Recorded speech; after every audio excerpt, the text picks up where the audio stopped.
starting with this very beautiful sort of detail shot of an Ethiopic manuscript we're going to get to in a second. So you've heard my very formal introduction, and I am a medievalist. And in fact, I'm a medievalist who has been trained to work on medieval Germany. So, there's always questions about I'm not an expert in Ethiopic manuscripts, but I am someone who believes very strongly that collections have a responsibility to all of the objects that they hold. And this whole project sort of came about out of discussions about racial and social justice, but also discussions about, what responsibility do collections have to objects that don't necessarily receive as much attention, especially in fields like medieval studies, where very often we think about medieval as meaning broadly medieval Europe. And, obviously that's not true. The field of early books is global, and there's beautiful and wonderful things to be learned from book cultures that stretch the world around. So let's get started. So let's talk about some of the project goals here. And I have a subtitle that says Elevating Global Treasures at the Beinecke. And the idea is that the Beinecke has a lot of really awesome objects, just like fantastic objects that if you don't know they're there, you won't know about them. And a lot of these are actually digitized. So there's the potential to have a very wide audience engage with them. And really, how can we do better by these objects? How can we do better by their creators and their users and their history, and making sure that people have access to them?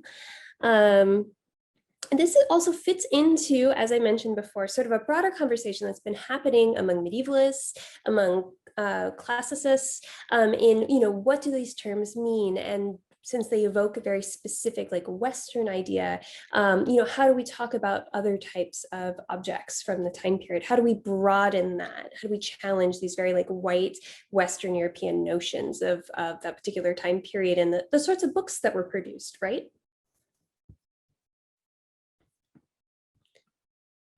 So when Ray and I started talking about this project last fall, there were a few things that came up while I was working. So I started just by like going through the collections. What do we have? What's there? What's digitized? What can we make immediately more available or raise the profile of for a general audience? So I'm just going to mention these four very flexible guiding principles, and flexibility is going to be key here.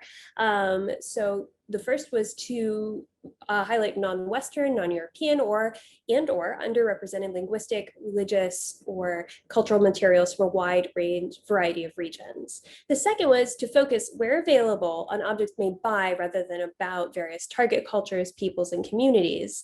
And three, to make these materials available to a much wider audience. And four, to provide a helpful starting point along with this sort of availability for a new person who's taking a look at a material. So we're not aiming for these to be comprehensive. This is an encyclopedia entry. It's more like, let me show you something that is special and meaningful and neat and says something about material culture and book history and history more broadly. And then let me give you some hints to where you can go if you're interested in that. So the three key words here on the Global Books Project is flexible, accessible, and adaptable. These three really point to something that's at the core of what I want to do here. So the flexible guidelines are designed to be updated and adapted as necessary. We're aiming at, with that accessibility piece, a wider non-specialist audience. So whether that's high school students who are dipping their toes into rare books and looking at material culture for the first time, or undergraduates, or people who need a teaching tool, or just someone like me who's sort of getting out of what I work on, which is German nuns in sort of this very specific mode, and broadening an idea of what book history looks like. Adaptability will allow us to add things like video, new photos, and links to objects as they're digitized. And that's something that's really fundamental to the digital environment. The web environment gives us these windows to, as you know, if someone sends us an email with new information on something, we can add that or adjust as necessary. If a new book is purchased or acquired and then digitized, we can add that to the list. We can make it more available, make it easier to find, taking all of these things that unless you know like the call number, it would be hard to find, putting them in one place, giving them a little bit of context, and allowing people to open up and explore those collections. And then, it also gives us an opportunity to mention sort of the ever-growing and ever sort of expanding resources for visitors while trying to maintain a little bit of selectivity, not because we doubt the capacity of any of our visitors, but because we want them to feel not overwhelmed by, here is like a 150-page bibliography, but here are some places to get started. Like, let's work on this together. So we started with Ethiopic, there we go. We started with Ethiopic manuscripts and material culture. And part of this came out of just like a personal interest in these manuscripts. I'd seen them a couple times in person. I was lucky enough to be in conversations where we were talking about some contemporary exhibits at art museums, talking about places like the Walters that had these really spectacular Ethiopic collections. And it piqued my own personal interest. It was something I wanted to learn more about, but I was also wondering, like, well, why don't we talk about these more? And so this really was the starting place. It met the goals of the project. Some of these things are well digitized, the Beinecke. There's more to be digitized, but I'm going to introduce a few of the objects that we've decided to show and maybe talk a little bit why we've decided to show them. So Ethiopic manuscripts have for a very, very long time been widely circulated, collected, gifted, taken out of various contexts and put in new contexts. The Vatican Library has an extensive collection of Ethiopic manuscripts, for example, and that was actually started by gifts arriving from Ethiopia during the Middle Ages. The manuscript tradition of Ethiopia is extremely diverse, but at the same time has this real core of a wonderful consistency with certain types of manuscripts that you can trace through the long history. There are multiple manuscript traditions, and I just want to say that because very often when we talk about Ethiopic manuscripts, especially medieval ones, we're really focusing on a Christian Ethiopia, but there's a strong manuscript tradition of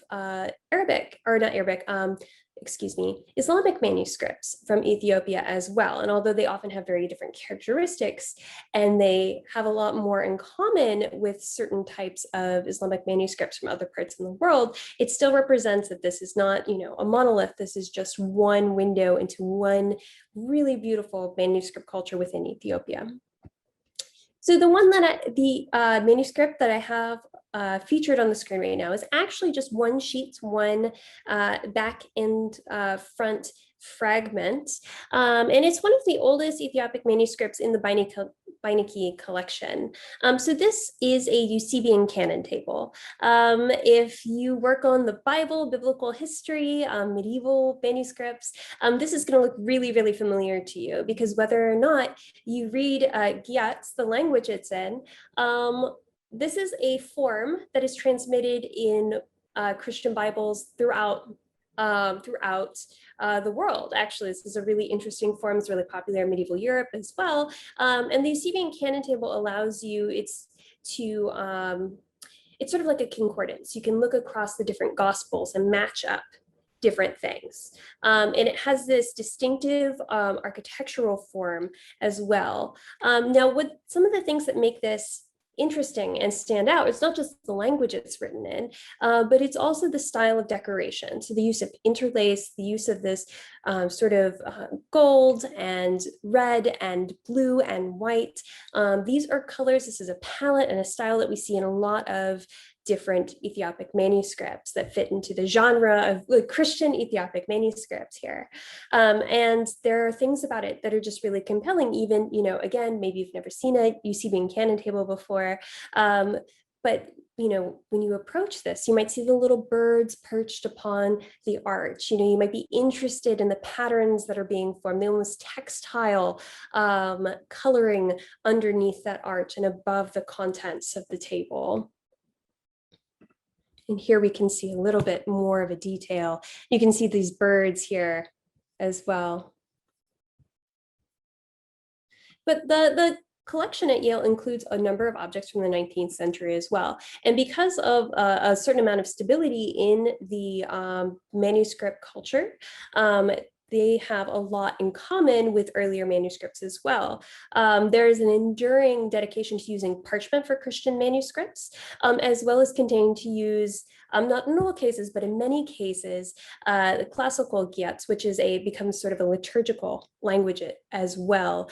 So this is a beautiful object, and I would encourage everyone to go to the Beinecke's website and take a look at the digitization, because it's a high quality digitization, and like many scrolls, it's very difficult to show them on a single PowerPoint. You show the whole view and it's like a little tiny strip just right down the middle. You can't see anything about it. But here we have a wonderful scroll for healing, along with an image of an angel, and there's an apotropaic image with a cross with a face in it. If you think back to the manuscript we just saw, there's a lot of things in common with the textile like patterns, the use of interlace, the use of this blue in particular stands out. And let me go back. So this particular scroll has healing prayers on it, as well as charms against different demons, and prayers for the easing of suffering of illnesses. And so we have an object like this that tells you something about like who owned it, because their name is actually in this particular manuscript, but also what are people concerned about? What is it that people are looking for from their written culture, from the material of that written culture, and having the combination of words that ward off illness or cure illness, combined with these images of a protecting angel and an apotropaic cross. You have these things coming together in a really interesting way. One of the interesting things about Ethiopic manuscripts that's important to also show is that Ethiopic manuscripts have a particular type of binding that develops in various parts of sort of the Eastern Mediterranean and into Eastern Africa. So they use a chain stitch binding. So everybody who's interested in codicology in the audience is probably like, yes, I love this. I want to see more about it. Everybody else is like, bindings are sometimes a specialist interest, but bindings also tell us something about the types of interactions that various manuscript cultures have with each other. So because of changes in trade during the early modern period and the later Middle Ages, the contact between Ethiopian Christians and Christians in, say, Latin Europe is greatly reduced. And the sort of manuscript cultures, the practice of actually binding them, it maintains for a very long time a very specific type of binding that is different than if you were to get a book from the 14th century from Italy. It's a completely different style of binding, and it allows actually the book to open at a slightly different angle as well, which tells you a little bit something about maybe a different style of reading, like how do you hold the book. So even bindings can tell us about material experience. Of course, this book also has contents, and it contains the miracles of the Virgin, something that is sort of popular throughout time and appears in a number of different books. The Beinecke also has a large book on the miracles of Mary from the 19th century that has these really fantastic, almost neon colored illuminations in them as well. Finally, I did want to point out that there are some wonderful other types of objects in the collection, right? So something that comes along with the Ethiopic collection at Yale is we have these book casings, our book not casings, geez, ways to carry books around, like book satchels, right? That show how books are carried. In medieval studies, we often talk about things like the famous girdle books that had a fabric binding that allowed you, with a knot at the top, that allowed you to tuck it in your belt and take it with you. And obviously, cultures around the world are wanting to take their books with them when they travel, when they, have to move from place to place. And these particular sort of book satchels allowed you to do that as well. And then additionally, we have on the screen here an example of a ceremonial fly whisk, which is something that is also depicted in a number of Ethiopic images of priests, of people of status. And again, to think that books are not necessarily something that are existing in a vacuum. They're existing with a lot of other objects and material space. And the collection that Yale has also reflects that. So it would be interesting, or it is interesting, to make sure that we are integrating these objects, the sort of, when we think about opening a book and you see the text at the beginning and at the end, we have the additional paratext that surrounds the central text, the sort of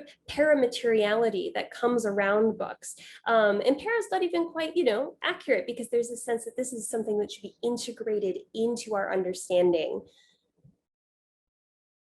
So I just wanted to also touch on the fact that one of the goals with the Global Books Project is not just to raise the profile of objects at the Beinecke and make them more accessible, but also to connect those objects with the sort of global scholarly community as well, and connect viewers with that community. And whether that's connecting them to museums that have really excellent collections, connecting them to examples from other libraries that are digitized, connecting them to different types of materials to look at as well. So on the Ethiopic page, for example, I believe there's a link to the stone-carved churches in Lalibela, which is another important setting piece, right? It's another part of a culture. When we just look at these little pieces, it's, you've got a little bit of a vacuum effect happening. But the idea is to try and open up a world far beyond just looking at the collection here. All right, so obviously, we're not just looking at Ethiopic manuscripts with this project. Again, this project is meant to be extremely flexible, and we have about 16 categories that have already sort of bloomed forth, that are in progress. Some have already been posted, but many are sort of yet to come, and they range from, we still have coming a post on Chinese block books to a post on Turkish books. We've got really interesting examples. We have an interesting example of a book in Church Slavonic that I would like to, make available as well. So I wanted to go over some of the objects that either have already been featured or are coming attractions, to give you an idea of the kind of the scope of the project here. So here, this was featured in our post on Hebrew manuscripts and is absolutely one of just a really spectacular object. And I hope that we can get a video up of someone handling it in the near future, because this book, despite what it might look like on the screen, is actually very small. It's one of these little sweet books that you wish that you could just slide in your pocket. And that tells you something about, who was using it, individual use, being very close to the book. So it'd be very hard to share something like this. But what's really spectacular about this book, so this is a 15th century book from Italy. And if you're someone who works with a lot of manuscripts, you would look at some of this illumination in the margins and you would say, oh yeah, absolutely, this looks like an Italian book. But then you might turn the page, and finding such a heavily illuminated book with so many figural illuminations that is also in Hebrew is a little bit surprising if you don't know about books like this. And this particular illumination that we have on the left is, we have David slaying Goliath. We have David in the very bottom, this almost quatrefoil cartouche, playing a harp. We have a deer, which, if you're familiar with the Psalms, is also quite fitting.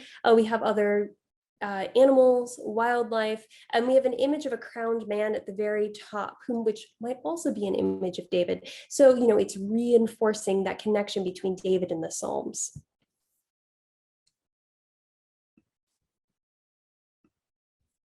All right. So we also have a post that, if it has not gone up already, is coming on Persian manuscripts.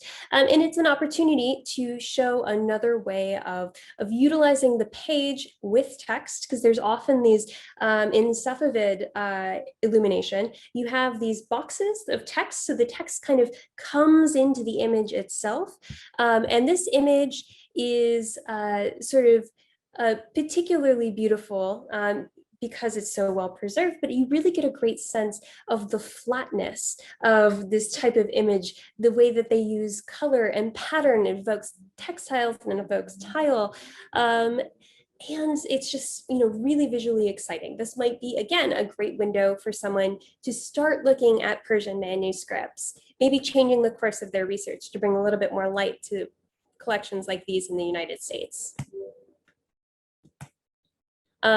We have examples of things like this. This is Syriac Nestorian homilies. So Syriac is a fantastic language, one that fewer people read, and when it comes to collections. And sometimes books like this are overlooked because they look a little rough, right? That paper is a little worse for wear. But what is a page of pen trials where someone is trying out their quill, their pen, getting it going, making shapes repeatedly, practicing letters, practicing numbers?